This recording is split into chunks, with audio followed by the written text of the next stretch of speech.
Já que falamos em falcatrua, vamos falar de Vitalik Buterin. Olha só, Vitalik Buterin saiu das trevas e começou a dar declarações. Vitalik Buterin reclama das criptomoedas.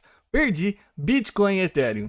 Minha nossa, onde nós podemos comprar um bichinho como esse? Escreva nos comentários. Refletindo sua experiência de uma década com o uso de criptomoedas, Vitalik mostrou-se insatisfeito com diversos pontos. Segundo o fundador do Ethereum, a maioria dos usuários nem sabe o que são limites de gas. Mas isso não seria uma falha? Vocês que desenvolveram a blockchain e não proveram essa informação de uma maneira correta a quem está investindo? Em relação a essa afirmação, Buterin relatou um caso de 2022. Ao tentar pagar um chá, sua transação falhou justamente por ter um gas baixo, não aceitável pelo contrato inteligente que estava tentando interagir. O que é gas? É a taxa que você paga para o minerador.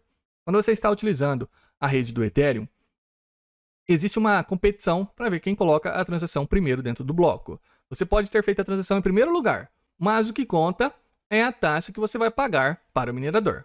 É como se você chegasse em uma padaria para comprar um café e tem uma fila para pegar o café. Só que você chegou em primeiro na fila e começaram a chegar pessoas atrás de você para pegar um café.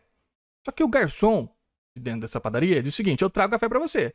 Se você me pagar além do preço do café, pagar uma taxa, uma comissãozinha, senão eu não busco. Aí você vai lá, te dou R$1. Mas a pessoa que está atrás de você vai pagar 5, então ela pula na sua frente. E é assim que funcionam as blockchains.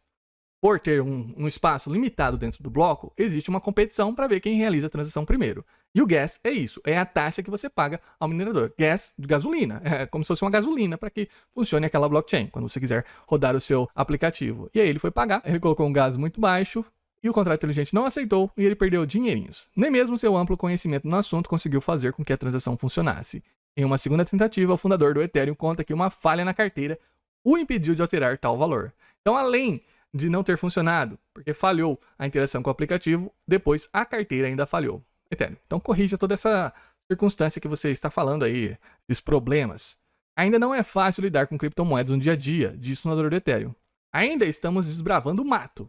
Tudo mato aqui. Então o pessoal vai descobrindo aos poucos e vai aprendendo como funciona. Se você quiser aprender um pouco mais, Sr. Vitalik, tem aqui o curso de DeFi do básico avançado, 169 aulas. Eu sou o professor desse curso. E aqui, ó, como conectar uma hardware wallet na MetaMask, como pagar menos taxas de gas no Ethereum, como entender essas taxas, você acha complicado entender, o próprio fundador pode assistir aqui a minha aula, e como substituir uma transação empacada, se você não estiver conseguindo utilizar.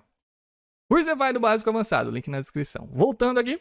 Em outro caso, ainda em 2013, Vitalik conta que foi a um restaurante de sushi e, percebendo que o estabelecimento aceitava Bitcoin, tentou escanear o QR Code, mas a transação não andava. Não andava por quê? Porque o QR Code estava ruim? Porque o Bitcoin não manda transações? Não. Ele notou que o problema era a própria internet. Então o problema não era o Bitcoin. Se ele estava sem internet, paga a conta da sua internet móvel ou contrata um negócio melhor aí.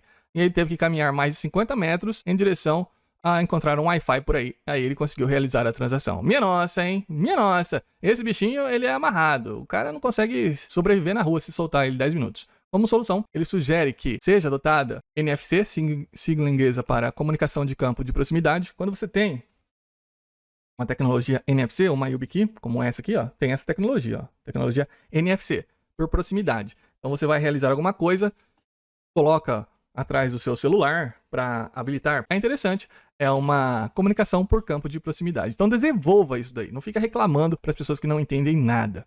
Segundo Buterin, relata outro problema frequente com as criptomoedas é o tempo de espera. Enquanto algumas transações são confirmadas em poucos segundos, no caso do Ethereum, essas podem levar até horas devido a aumentos súbitos de demanda da rede.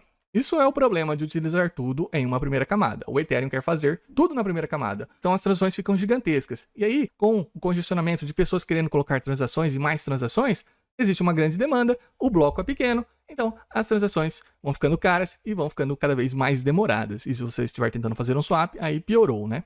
Não há grandes alertas vermelhos piscando e muita pouca indicação clara de que você deve fazer para resolver esse problema, comentou Vitalik. Vitalik, você é o cara que deve resolver o problema e não trazer o problema à tona, porque você é o cara que criou a blockchain do Ethereum. Ou você não criou e é simplesmente um peça de ferro. Minha nossa, disseram aí nos comentários que o JP Morgan que manda nesse rolê todo.